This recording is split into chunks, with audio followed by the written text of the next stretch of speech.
மாணவர்களின் சிந்தனைகளை வடிவமைக்க இன்ஸ்டிடியூஷன்ஸ், மாணவர்களின் தனித்திறமைகளை மேம்படுத்த SNS இன்ஸ்டிடியூஷன்ஸ், மாணவர்களை போற்றும் SNS institutions Kovai. Assistant Professor, Department of Electrical and Electronics Engineering, SNS College of Technology. So today we will take a design thinking based approach. So here we have three different kind of meters: the voltmeter, ammeter, and the wattmeter. The students will understand how the voltmeter is working, how the wattmeter is working, how the ammeter is working, and also the students can able to know how the meters are connected through the line. So we have some kind of real experiments. So based on the experiments, the students will explain how the meters are working and how the meters will give the exact reading and how the energy meter also running. So all those kinds we will discuss in Mr. Prashant. So in this session. So here's the meters, here's the voltmeter, here's the ammeter, and here's the wattmeter.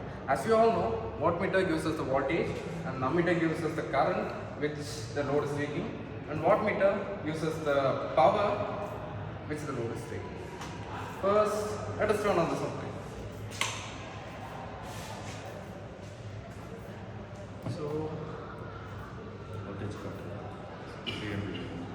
So we have connected 300 and com. So the result is to be multiplied by 2. So it takes, it's 105, which is about 150. 150. The reading will be 150. 15. The dial rating will be 0 to 150.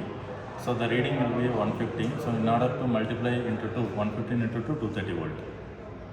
It displays 230 volt. So our voltage part is done. Current, it shows 0. Why? Because there is no load, so no current. So we are going to turn on the load.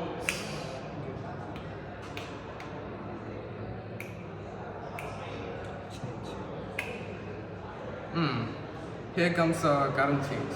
Currently it's taking nearly 2 ampere of current. And wattmeter, what does the wattmeter read? It reads nearly 100 watts of power being delivered to this bulbs at this instant. And here's the energy meter, slowly rolling and calculating the energy we are consuming. Well, it's turning at the rate of nearly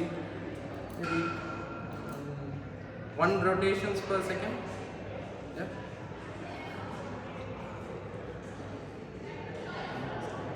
Okay, so and also the voltmeter is giving always the reading in full voltage value. For example, 230 or a 240 or a 210 voltage when the load will be off. But the ammeter will respond when the load is turned on. So because the ammeter is connected in a series connection, so in series connection means the load current will not flow when the load is turned off. The load current will flow only the load is working or the load is turned on. So that's why now we are turning on 3 lights, incandescent lamps. So we are using a resistive loads. So resistive load means there is no any kind of inductance or a capacitance effect. So only pure resistive load. So in this pure resistive load, the ammeter reading is shows that 2. So that means 2 amps into 230 volt. So V equal power P equal to V into I cos pi. In cos pi, resistive load means pi value will be 0. So that means V into I. So 230 into 2, 640. So that means some kind of 460 watts. So 460 watts is consuming in this lamp load.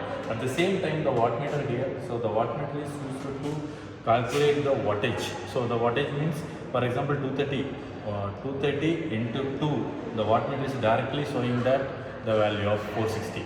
So this is the application of wattmeter. At the same time, the voltmeter means we are connecting parallel to the supply. The ammeter is connected to series to the supply. Wattmeter means the wattmeter itself says that it has a combination of voltmeter and an ammeter. So that means the wattmeter have 4 connections.